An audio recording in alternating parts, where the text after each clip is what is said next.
thank you everyone for being here, and thank you to the vets for being here as well. I guess we'll begin now, and they're the experts, so I'll hand it over to you. Great. Excellent. Hi, I'm Kristen, Dr. Lapetito. And I'm Caroline Yost, and we both work at the Longmeadow Vet Clinic. We just opened in August. Yep, right on Shaker Road. So we're here today to talk about pet first aid, which is kind of a huge subject. So we just picked a bunch of little subsets of things that we see a lot. So if that doesn't cover things that you've seen or you've had questions about, we'll open up to questions afterwards as well. But we all know that living with pets, mostly dog people, cat people, both people. Right hands for cats, left hands for dogs. both hands for both. All right. So cat and dog people. I will say probably dogs get into more trouble than cats. But yeah, they both certainly get into a lot of trouble in living with them. We certainly come to expect the unexpected. The things that we've seen them get into is just sometimes really head scratchy, but they do it. If it can go wrong, it will. So just some things that you can do and think about and keep in mind, as well as things you can do to prevent some preventable accidents from happening. So we'll go over things that you can handle and things that you need to get to your vet for. I figured we would start with wounds. Biggest topic. We were looking at the little first aid kits here. They are mostly wound supplies. Wounds are sort of the first thing people think of with accidents. And they can run the whole spectrum from I just scraped myself, just like you or me, to like big, open, terrifying to life-threatening gashes. And they can get them from any number of things. For cats, I mean, seen pictures fall off a wall and manage to land on the cat. Like shockingly, you wouldn't think it would be like once in a blue moon. Happens like not infrequently. And dogs, the most common is probably running through trees, getting scratched by bushes, branches, brambles, trying to get under fences, dog fights, obviously. Cat fights. Cat fights, especially for outdoor kitties, and attacks of various kinds. And yeah, I don't know, anyone else see fun sources of wounds in your pet lives? So first, mild ones. So mild is not going to be bleeding profusely. A little bit of blood is not a big deal. But things that are just into the skin or just scratches on the skin, losing the fur, not wounds where you can see the muscles, tendons, God forbid bones, or body cavities underneath. Those will all be severe. So mild wounds, you can absolutely triage them at home, and you can get them cleaned. I like to use dilute betadine, which is the reddish iodine solution. You can get it at the pharmacy. I dilute it down with warm water to the color of weak tea, and that's a very nice, gentle cleanser. The Vetricin one they have here, also a nice, gentle cleanser. Things I don't use hydrogen peroxide. Hydrogen peroxide is actually, well, the reason it's antibacterial is because it kills cells, but it kills cells pretty indiscriminately. So you can actually make the tissue damage worse. So we strongly recommend most other antiseptics than hydrogen peroxide. And then once you've got your wound clean, under control, and in these guys, shaving around the wound also helps. So that's something that we always do in the clinic. Is we take some clippers, we clip the hair off because blood matting in the hair is just going to lead to moisture, infection, more complications. And then once the wound is clean and managed, these are your friends. Yeah, these are really important. Everyone hates them. We hate them too, but it's the best thing to do. Yeah, and these guys that they have here are some of my favorites, because they keep the dog or cat's head from being able to do the owlish 180s, to lick all their body parts. But they're really easy to live with because they can eat with this, they can drink with it. They're not, taking your legs out at the knees. They're not banging themselves through doorways. This doesn't always work for front paws. They can sometimes pull up and around it. But for a lot of their body wounds, these are great. Yep. And so big bad wounds. Yeah. Start. No, you're All the expert. right. So big bad wounds, you're going to have to get to the vet. Whether it's your local vet, if the pet is otherwise stable and it's something that just needs to be stitched up, or the ER, if it's something potentially life-threatening, not stopping bleeding, etc. So for bleeding in places that you can get to with a wrap, so that's on the legs, sometimes on the trunk or the torso. Face is really tough. Ears really No, tough. No, you can't do that. But places that you can get to, you can wrap something around it until you can get to the vet. So I usually recommend something soft and absorbent underneath. And at home, I've seen pets come in with socks, dish towels. You can use real bandaging supplies. Yeah, and duct tape. Yep, and then tape around it to hold it in place and apply a little pressure. Athletic tape works great. This stuff works very well, vet wrap. Yeah, lacking all of that duct tape, plumber's tape, whatever. Scotch tape, not so much, but just not strong enough. But yeah, almost any tape around something soft, apply a little pressure. Those pressure bandages are not meant to stay on for a long time. So we don't want to apply pressure to part of the limb and risk compromising circulation to the part that's farther away. So those pressure wraps are just meant to get you to the vet, and then we'll take care of it from there. And then why do you go to your vet? So sometimes for even small ones. Our dogs and cats, as you know, when you pet them, you know how their skin moves around a lot. So unlike ours, the way their skin is attached to the subcutaneous tissues is different from human attachments.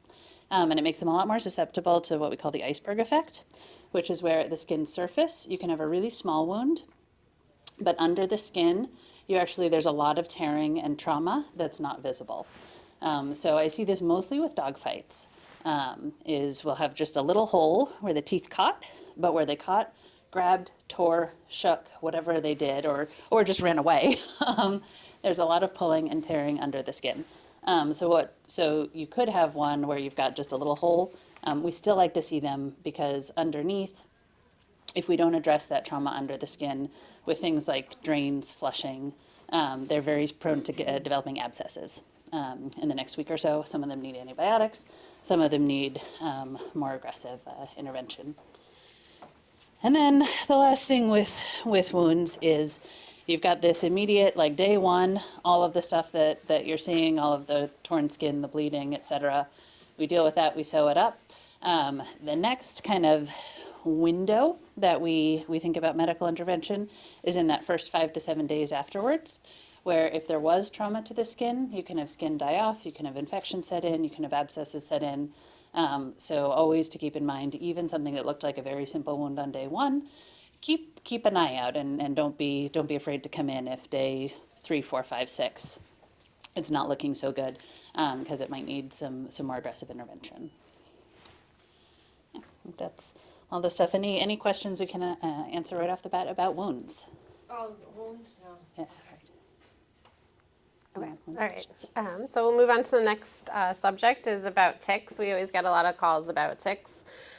You can totally pull off a tick if you see it on your dog or your cat. Hopefully you're using some sort of prevention so the tick is already dead by the time you find it and you pull it off.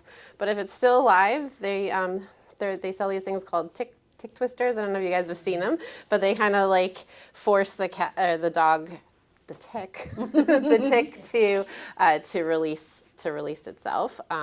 But if you don't, and you always want to wear gloves when you're trying to take a tick out, because the tick can actually, how they transmit diseases by vomiting. So they can actually vomit on your fingers, and then you can get the diseases that way. It's really gross. So always wear gloves when you're trying to take a tick out of your dog. And if you leave the head in there, that's okay. It creates like a little, like kind of, you have a splinter in your hand, but it usually doesn't cause a problem, and the body takes care of it. Yeah, but definitely use prevention year-round. We're coming into tick season now. The deer tick is more active in the spring and the fall, so we start seeing it more in March around here. So definitely get those preventions year-round. And then there's lots of different diseases. We always think about Lyme disease, but there's anaplasma, there's Rocky Mountain spotted fever, there's babesia, there's Ehrlichia. There's a whole bunch of different gross diseases that nobody wants. So just use the prevention all the time, please. And, yeah, and the diseases from the ticks might not show up for weeks after the bite, because they're fun like that. Yeah. Yeah. Yeah, and people also ask if we want to test the ticks when you bring them in. Honestly, there is a code to do it, but I would say we almost never do. So you do not have to bring the tick in for testing unless for some reason you especially want it done. Right. And for Lyme disease, we can't really test for at least 4 to 6 to 8 weeks after exposure. Test your dog. Yeah, test your dog. Yeah. Right. Does anyone have questions about ticks or What would the ticks? symptoms be for the pet if you didn't know that it got bit by a tick? Yeah, that's a good question. So it's kind of amorphous signs, so decreased appetite, fever, sometimes limping, sometimes swollen joints, just like going off in a corner. So it's you know your dog's not feeling well. Does it show up immediately? It depends. Depends on the disease. So for Lyme disease, it's usually about 6 weeks after the tick bite. For anaplasma, sometimes it's like two weeks. So Those are the most common too that we see. yeah, around here. in the area. So. And if it's not treated, if you don't catch it, are they Yeah. gonna die from it? So there's a lot that we don't catch. So if they have the Lyme vaccine and they're able to fight it off themselves, there's a lot out there that we don't catch. About 50% of our dogs will test positive for exposure to Lyme disease at some point in their life, and we're not treating 50% of our dogs at any given time. So we do miss a lot of it, and a lot of them do fine. As for whether it can be life-threatening if it's missed, there is a very small subset of dogs that go on to develop a kidney disease associated with Lyme disease. And unfortunately, sometimes that's the first indication we have that they had Lyme disease is when they start showing signs of kidney failure. And for those dogs, it is not invariably life-ending, but it is certainly often life-ending and invariably life-altering. How about cats? So yeah, cats really interesting. I don't know if you want to attack cats. Oh, we're not talking. No. It's interesting because we don't. We don't know. It's very much not talked about, not studied in cats for Lyme disease specifically. My personal belief is that it takes about 36 hours of a tick attachment to transmit Lyme disease, and most of our cats are grooming their ticks off before that happens.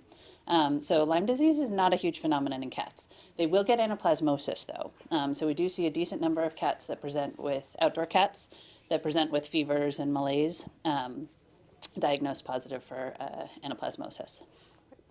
Right. There are other tick diseases that cause huge problems in cats, but luckily they are not in this area of the country. They're in the south and the western part of the country. This is why we like winter. Yes. So we are very lucky not to have that Reason to be specific thankful disease. for the weather right now is it knocks back some of these populations and keeps some of these diseases south of us. Yeah. Yeah. So horses also get Lyme disease and anaplasmosis too. So. Any other tick questions? Our fun little neighbors. And regular freezing temperature is not enough to kill them. We have been on walks together in the woods where we Yes. watched little ticks crawling over the snow, Yeah. which is just Yeah. lovely. But some of these like strongly sub-zero weather will at least knock the population down. But yes, regular old comfortable freezing temperatures Yeah, it's not are enough. comfortable for the ticks too. Do they come out more often, like in the summer or, you know? Fall and winter. And spring. Or spring, sorry. Yeah, Fall spring and and fall. I personally, in like my own micro environment, see a lot of dog ticks in the summer and deer ticks in spring and fall. But if you take the time to speciate your ticks, Yeah. but yeah, they are all over all the How time. about mosquito bites? Yep, mosquitoes can transmit heartworm disease, which cats can also get. So, and there's no treatment for heartworm disease in cats. There is treatment for dogs, but not for cats. What's the symptoms? If in cats specifically, vomiting is typically the main symptom of And it can lead to asthma. yeah, and asthma. Would the cat die? Uh, Heartworm eventually? I guess it's possible. Luckily, we don't live in an area where it's super endemic, but heart disease is what we worry about, progressing to heart disease. So, and it can be fatal in dogs too if it's untreated. So a lot of the dogs that we're getting from a lot of the rescues in the south are coming up to this area positive, and they're infecting our local mosquitoes. About 30% of the local coyote population is positive for heartworm disease, so there is some natural reservoirs in the area as well. So I had a positive dog this week that Yeah, I my tested dog for. he's a rescue, he Yeah. went through the heartworm Yeah. treatment. Nasty. Yes. Necessary. Yeah, it's Yeah, painful for the it's animal. not So fun. again, prevention's the best Yeah. thing to do. So, And so, what other questions do you guys have about that? What happens if an animal's choking? we have a That's- section on that- choking. That's the next section. Is it the next one? Yeah, it is the next one. No, up, go. Oh, There. yeah, it is. You're looking over our shoulders. So yeah, choking, surprisingly not as common as you'd think. So I'd say probably 9 out of 10 calls we get about especially dogs choking. It turns out they have kennel cough. Because the kennel cough symptoms in dogs are this very like cough. That sounds like they're choking. So I've had a lot of people stick their hands down their dog's throats when the dog has kennel cough. So the good news is kennel cough, way more common than choking, but choking happens. And so in general, we do not have a Heimlich maneuver for dogs and cats that's taught and approved, which is unfortunate because it means that you're sort of stuck with prevention, knowing what things will cause choking and trying to avoid them. And I don't overly recommend sticking your hands down your dog's throat to clear it out, but occasionally it works, and then just getting them in as fast as you can. So I figured I'd go over the common causes of choking that we do see, and by common, the uncommon causes of choking that we do see. So, so one would be dogs getting thrown those bouncy balls. So those like flip it throwers, even tennis balls for the right size dog. If the angle hits just right, which it can, they can get the ball stuck just past their last molar, and it can get lodged there. And so that can be a very, very frightening one. If you can get them into the vet on time, we can get it out. And there's a move, or we can reach in with tools, break down the ball, and get it out of there. But that one is very scary. So best advice is to not let that happen. So if you're chucking a ball for a dog, just make sure that the ball itself is bigger than their open mouth. That way, can't get in. Right, and they sell a lot of balls with holes Yeah, in it too, just for so breathing. to prevent that from happening too. So next, it's not really a choke, but it is a thrown thing that can land in the throat, are sticks. So who has thrown a stick for their dog? Because I'm surprised to know more.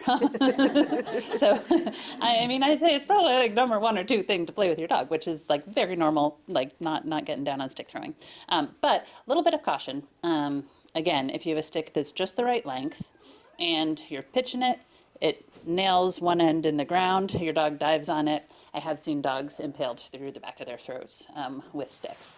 So things you can use sticks that are too big, that are just longer from ground to head that they can't dive on. You can throw smaller sticks that they can't impale, and just caution with sticks. There was a Facebook video the other day about a little dog that couldn't close his mouth, and he had a little piece of stick. Around the- stuck yeah. in it, yeah.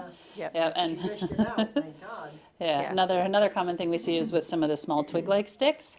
They'll chomp it, they break it at both ends, and a third section gets caught across the roof of their mouth. And that one, it is just that is something you could do at home if you see it and it's safe and your dog is not going to bite you.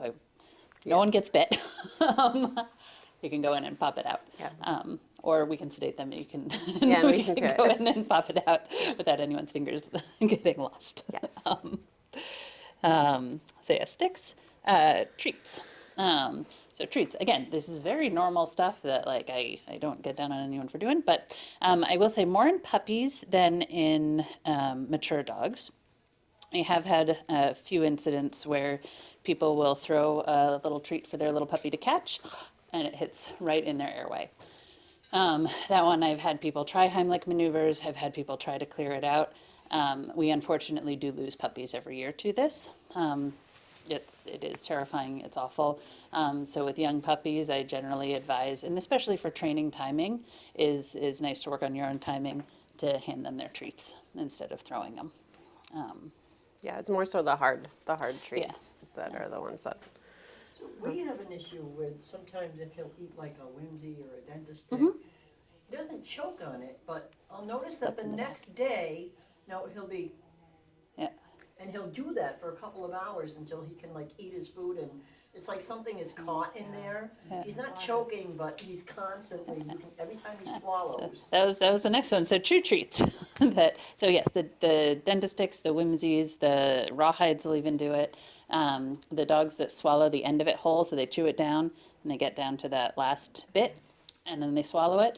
You're exactly right. Does not typically cause choking, but it can get stuck in the back of their throat, can get stuck in their esophagus. So we didn't do the whimsies anymore, so right. just take away those treats, I Yeah. guess? Yeah.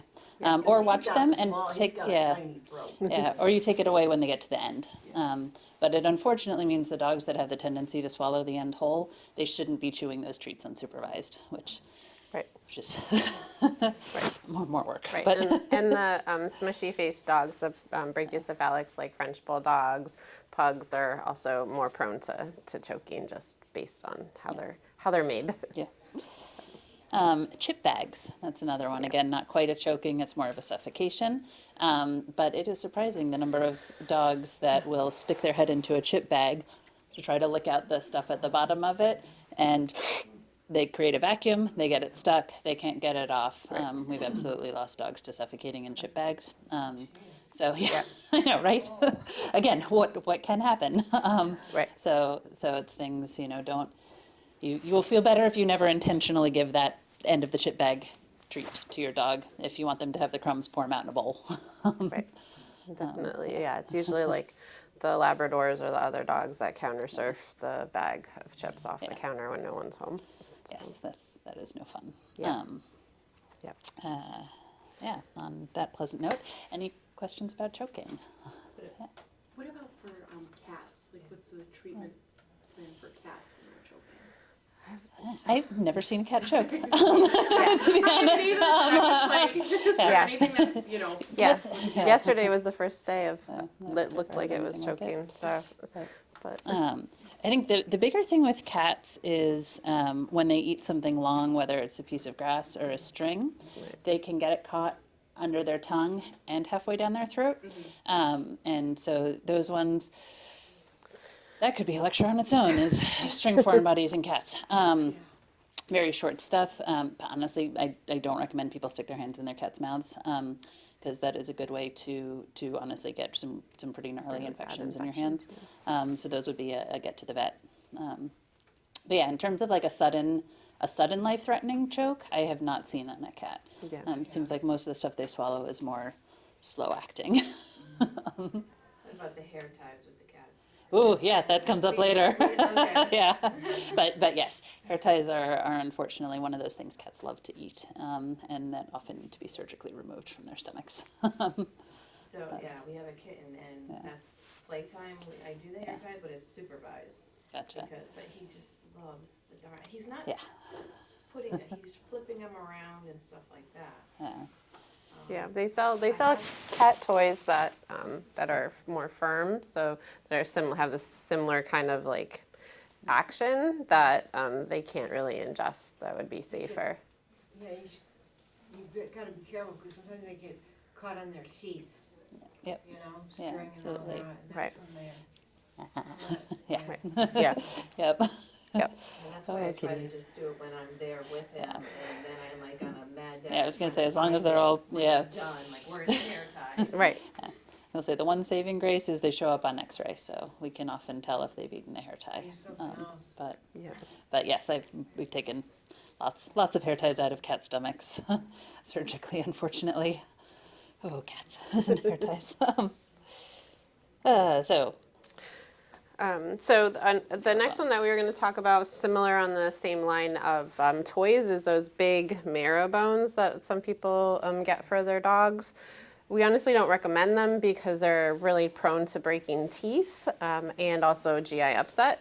But sometimes, especially again in the Labradors or the Pitties with their big, they like try to get into it and then it gets stuck on their lower jaw and then they're like freaking out. they lock it right over their lower canines, Yeah. and then they can't get it Yeah, off. so it's like a ring down here. So sometimes you can slide the skin and then, yeah, Kristen will demonstrate. You slide the skin and back and then you can lift it out. But you don't need any tools or anything like that to get it out. And if you can't do it at home, that's something that us as veterinarians can use sedation to calm the patient and then safely remove it.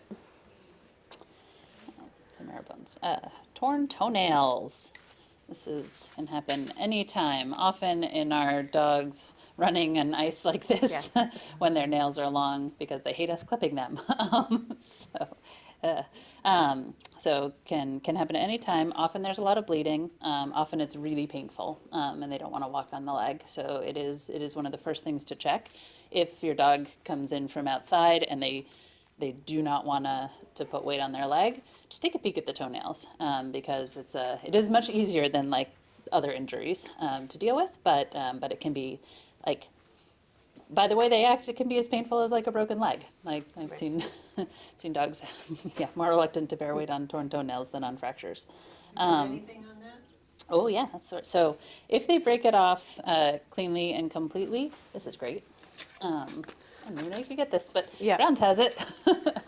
So it's a styptic powder. So we call the brand that we have at the clinic is called Quick Stop, or it's basically just helps make the clot form. But if you don't have this at home, go ahead, Kristen. Cornstarch. Yeah, cornstarch. Is something worth trying. Yeah. Just because it adheres, it makes a big sticky mess, but it can get that nail clotted. If the nail is completely broke off and it's just a matter of getting it to stop bleeding, that's fine, that you can handle. If it's still dangling and they still will often not want to put weight on it when it's dangling, because if you imagine, I don't know if you've ever torn a fingernail, if you just left it there and kept jabbing it all day, like this is really uncomfortable. So if it's just dangling there, that is something that we recommend you come in. We use pain management because again, it is so painful for these little dogs. So we use pain management. We remove the fractured or the broken section, and then we can put some kind of covering on it. And All right. Next. all right, and then if broken bones, there's really not anything you guys can do at home for if you think your pet has a broken bone, even broken toe or something like that. We still need X-rays to confirm that, and sometimes we'll use splints, sometimes we'll use casts, sometimes surgery is required, and sometimes just rest. But definitely that's not something to manage at home. We don't even recommend, like, even if the limb is dangling, you're like, I know that's broken. Don't try to splint it or anything Yeah. like that at home. You can get yourself bit by handling a dog's painful areas. Or cat. Yeah. Or cats, especially cats. A splint that's improperly placed can do more harm than good. So just go, oh my God, bring him in. Yeah. All right. This is your favorite. Porcupine quilling. Anyone have a dog get quilled? My father did. Yeah. Right to the vet and Yeah, we have a lot of them around here. barb on the end of the. Yep, yep, exactly.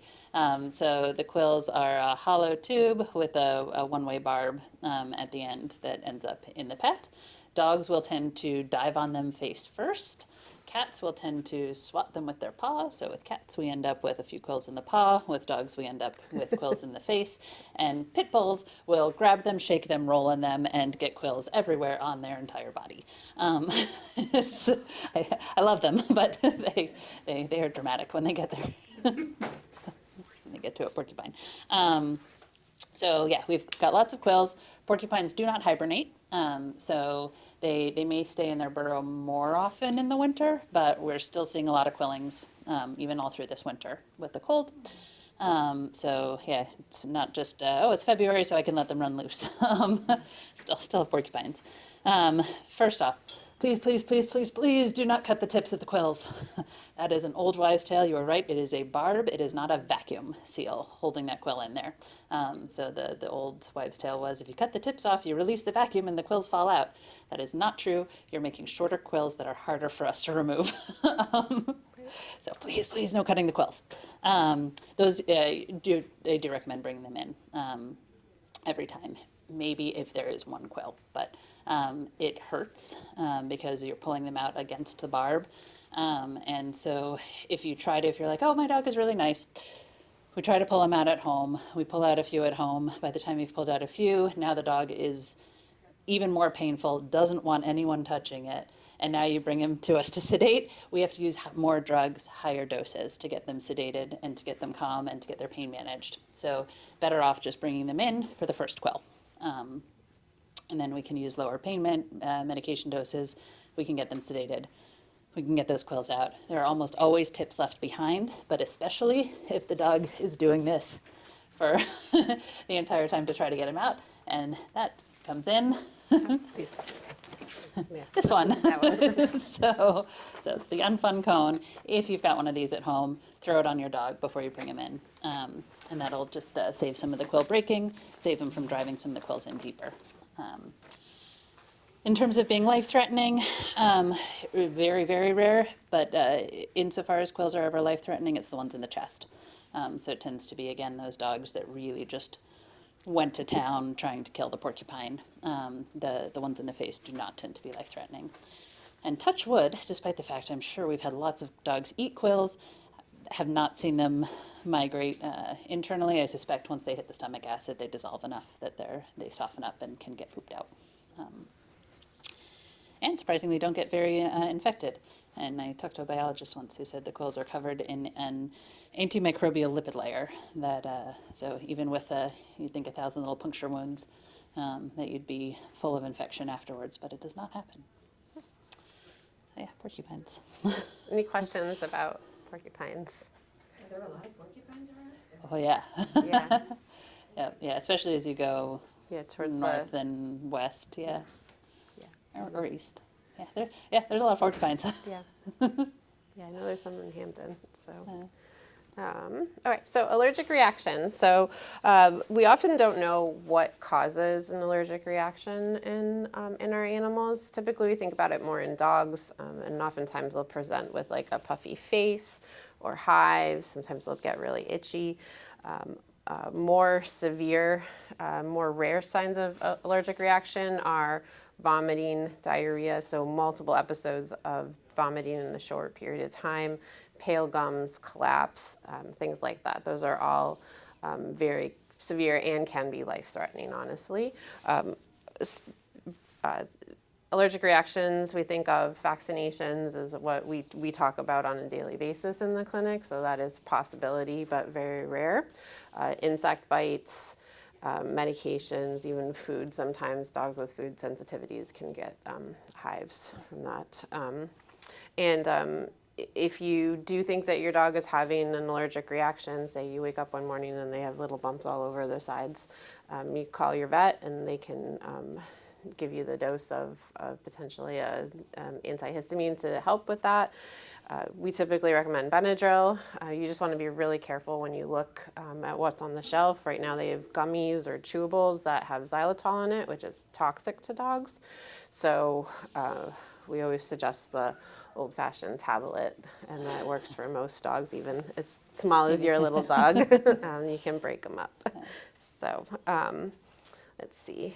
But yeah, the frustrating part is unless your dog had a vaccine like within a few hours, we oftentimes don't know what caused the allergic reaction. Sometimes if you've seen like a bee flying around your house and you saw your dog snapping at it, then yes, but it's one of the most frustrating things because we can't tell you what caused it. These are the only ones I've seen in cats. My own cat decided to chase a bee in the house and eat it and blew up afterwards. But yeah, I did fine. So, do you have questions about that? Would that happen to any cat, or is it just a cat that's allergic to bees? I don't know that we know, honestly.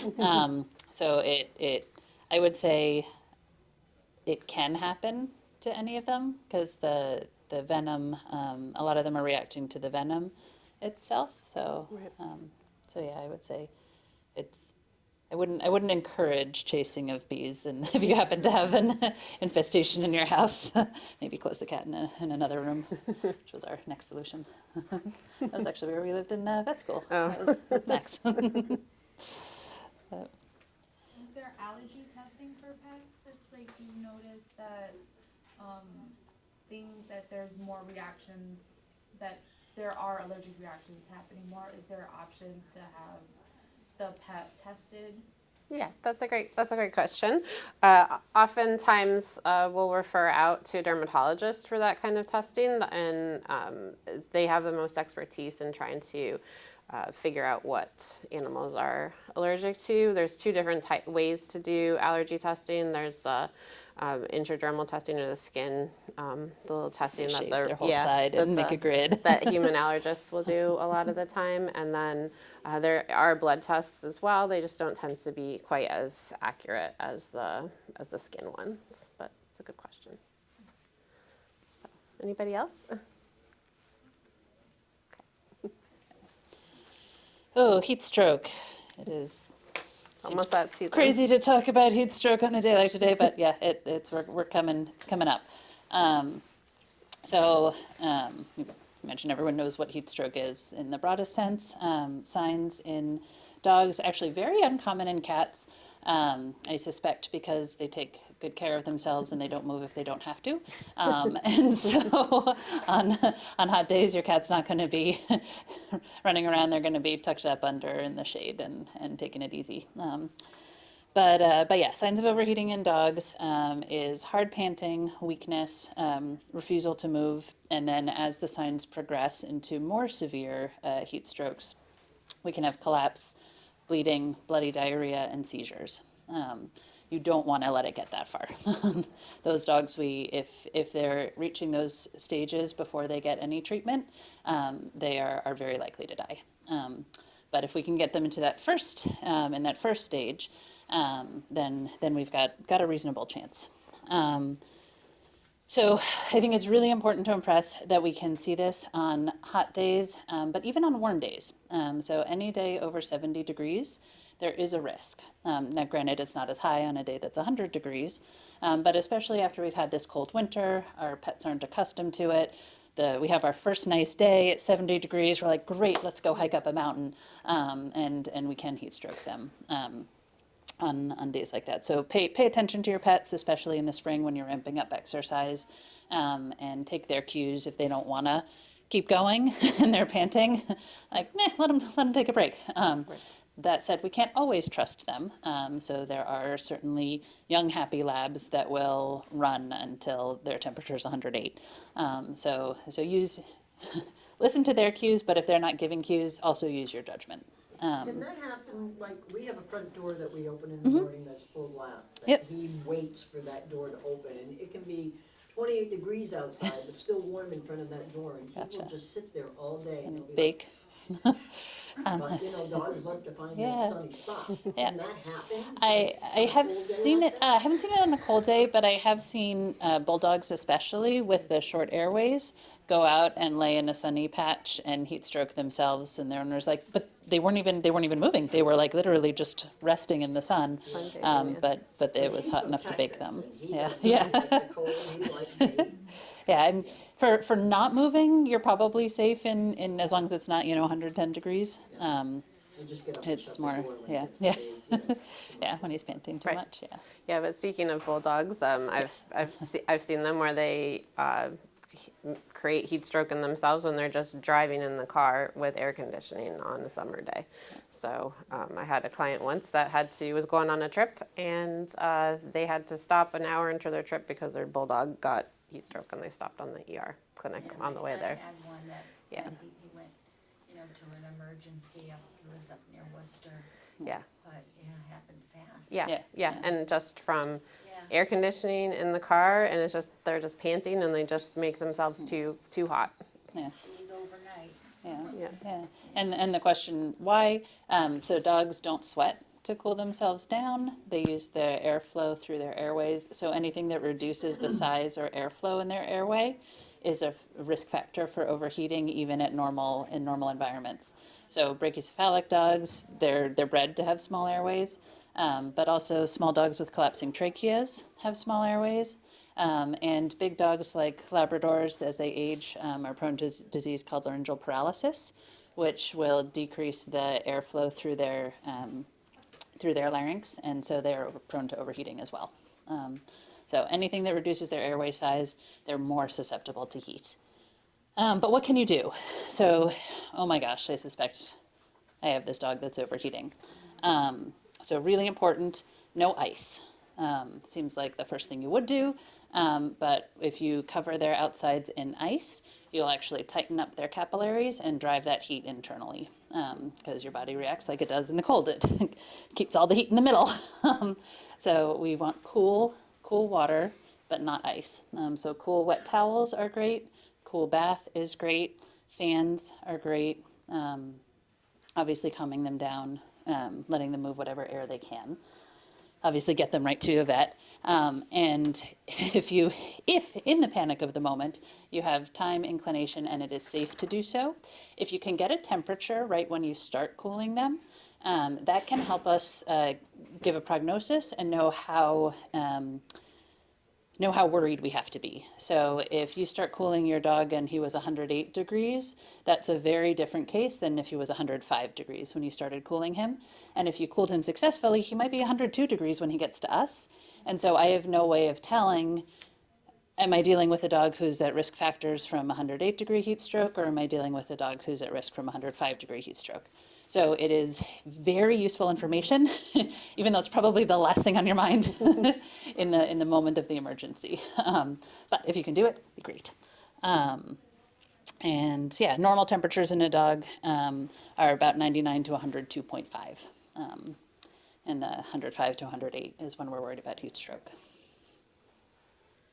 All right. Any questions on heat strokes? All right.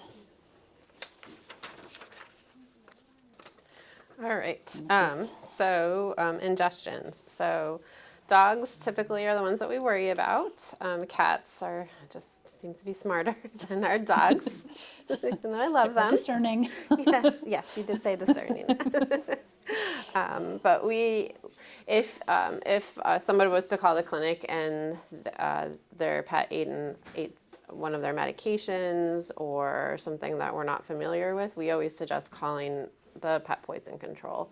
And the reason for that is because they have all the information, they know the treatment, and you can tell them the weight of your pet and the medication or the substance that they ingested, and they're going to know right away if it's something that you need to seek emergency care for or not.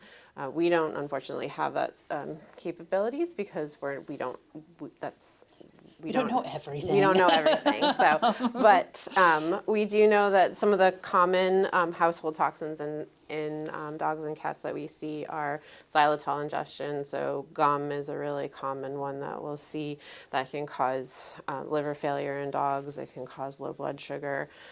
Chocolate. So dark chocolate is a lot worse, and like the higher percentage of cocoa is a lot worse than the milk chocolates or like the Hershey's bar. Aleve and Tylenol are really bad for dogs, and Tylenol specifically is very bad for cats. And then I think most people in the public now know that raisins and grapes are toxic to dogs. I think 20 years ago it wasn't quite as common knowledge, but now it is.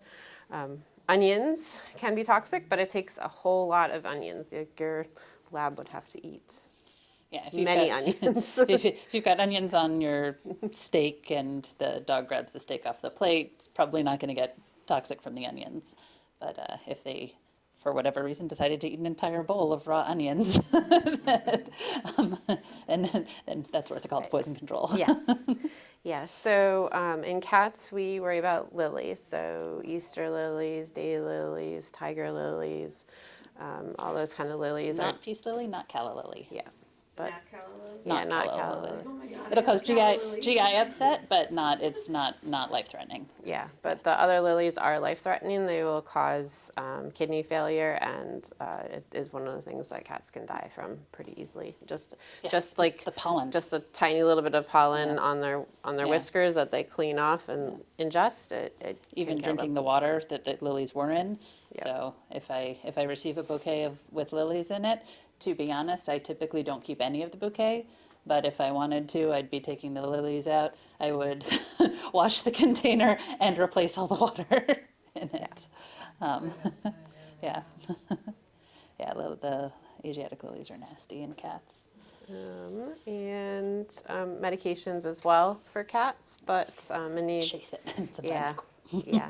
So, but not quite as common.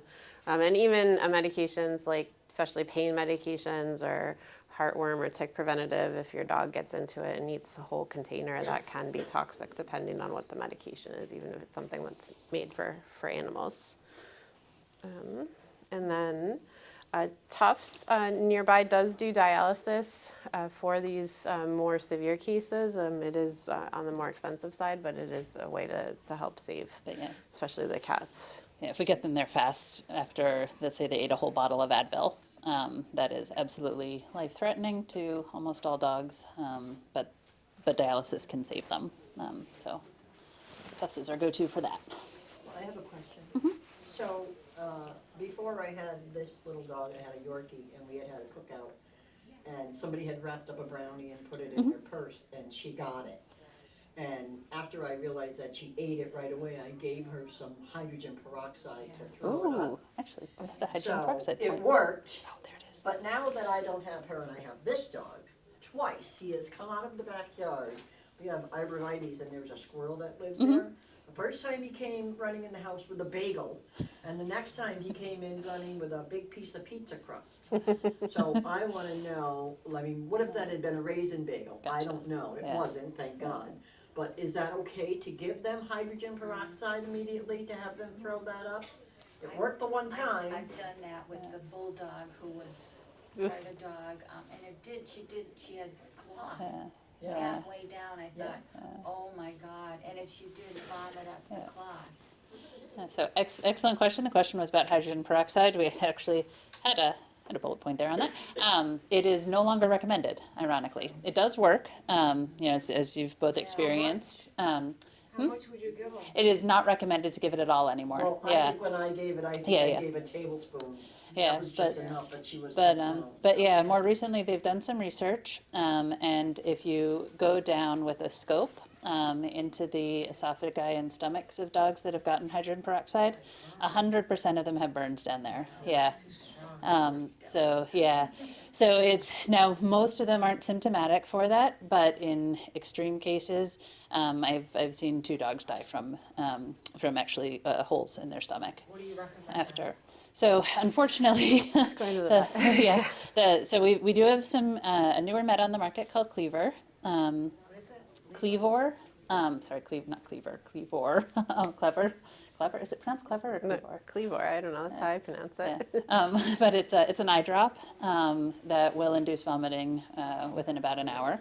Yep. What about charcoal? Charcoal is an adsorbent. So charcoal is when they've ingested a toxin, it will hopefully bind up the toxin in their gut. The risk with charcoal is most of it at the doses that it's effective is very high sodium. So when we're giving it in the clinic, we're also monitoring their sodium levels so they don't get toxic from the sodium. Right. Yeah. But, So where do you get that eye drop? Do you get it from your so vet? that's from the, Yeah, that's at the vet yeah, office, you- yeah. I can get it from my vet? So No, we you- usually bring the dog in and just administer it in hospital, and then they Like, vomit right away. This was a Sunday or night, clinic. and this was Yeah. before West Springfield. Yeah, opened, yeah. So where do you go? Yeah, that's an ER trip, My, but the my E- friend had a puppy Yeah. that swallowed chicken breast and a baby Yeah. sock, so that's Yeah. what he did, and she threw it up, so. Gotcha. That's, Yeah, Yeah, and hydrogen peroxide is toxic to cats. It will So kill there's them. nothing So that we can have at home to make them throw yeah, up it's like it's that? it's unfortunate if and until they release That this stinks. more publicly. It's There used to be, if a cat could. yeah, Yeah, that's off the market completely Yeah. now, Yeah. but that worked. yeah. I Yeah. think a lot of the stuff that worked, unfortunately, the Yeah. the good versus harm is yeah. So yeah, hydrogen peroxide, but excellent question, because it's yeah. When it goes bad, it's no yeah. it's So that's very why bad. if Yeah. I had the house, I would probably Yeah. do it again if Yeah. it came running in or Had no something. surgery. Oh, She gosh. swallowed- yeah, Gotcha. you know, Yeah. She was eating everything. Yeah. Yeah, Cigarette that's tough. butts, a whole pile of Ooh, them. Jeez. Yeah. Yeah. So you're gonna do here the I mean, we already spring stuff. we already talked about Yeah. this kind of. They would like it. She ate everything, she, Yeah, dogs are gross. I love them, but they are so gross. Yeah, but things like the pizza crust is yeah, that's not harmful. So yeah, if it were a raisin bagel, to answer your question, I would actually say the I think it's falling out of the Yeah. squirrel's nest, and that's where he's getting it from. interestingly, I would probably say the risks of raisins are lower than the risk of hydrogen peroxide. Okay. Um, All right. Yeah. So I mean, and that is not true of every toxin, but with raisins in particular, yeah. Because yeah, while raisins and grapes are toxic, it's a small percentage of ingestions that end up leading to kidney failure. All right, we've got 4 minutes left. All right. Any other topics that we didn't touch on that people want to know about? Dogs that eat their poop. oh, It's- my daughter's dog does Is that. that It's Gross. it's yeah. Dogs eating poop generally Just safe, gross? just gross. Yeah. just gross? Yeah. Especially Yeah. if they wanna give you a kiss. Yeah. Biggest risk is if they're not parvo-vaccinated. Yeah, or So parasites. yeah, so parasites and parvovirus can be transmitted through the stool, but Yep. Yeah. but yes, generally, sadly, not Yeah, not. Do they know why they do that, or smell? they're gross. Yeah. I don't. No one has convinced me. It is behavioral in some of them. Some of them like Yeah, my dog in vet school, she loves that. But especially when they're frozen. yeah. Yeah. little poopsicles. So, yeah, and then I guess the last subject that I wanted to talk about was leptospirosis. I don't know if your vets have talked to you about that at all, but it is bacteria that's in the environment. We do have it in the area. There was a dog recently in Hamden that was diagnosed. I know there's some dogs in Agawam and West Springfield and East Longmeadow that have been diagnosed with leptospirosis. It's pretty much everywhere in the environment. Squirrels, possums, raccoons, rats, deer, livestock, pigs can transmit it, and they get it from fresh urine. So if a squirrel pees on your deck and the dog goes out and smells it, because it smells interesting, and they lick it, Speaking of gross dogs. yeah, they can pick it up from puddles, drinking puddle water, going to if you live by a swamp, in the swamp water. It is everywhere. We see it more in the fall and the springtime, and it can be deadly to dogs, and it can be transmitted to people as well. So, What about cats? so they don't think it's quite as serious in cats, but they can be infected and they can shed it, but not so much as in dogs. It causes more disease in dogs. And recently the AHA, which is one of our governing bodies, has made it a core vaccine. So we're just trying to educate the public about it. But it can be transmitted to people. There's a person who died of lepto in West Springfield last year. So it is in the area, and it is something that all dogs should be vaccinated for. And it's a good vaccine. It works. It's the duration of immunity isn't as long as others, which is why it's recommended annually currently. But it works. Yes. Yeah. What is that actually called? Leptospirosis. So we have a handout about it over out Oh, there. okay. So, but yeah, it is, all dogs should be vaccinated for it. It used to be only thought for hunting dogs or for dogs that went out in the woods or There have been swimming a lot. outbreaks in Manhattan. But yeah, So- Manhattan is a big area. Dr. Lapatito has worked years in ER, and she can tell you about all the cases that she's seen. So, but Mia's a Even primary. puppies. Yeah, yeah. Like, it's everywhere. So it's just something to protect your pet and to protect yourselves and your family too. So, All right. Yes. so thank you for Awesome. coming, Thank you, everybody. guys. So, yes.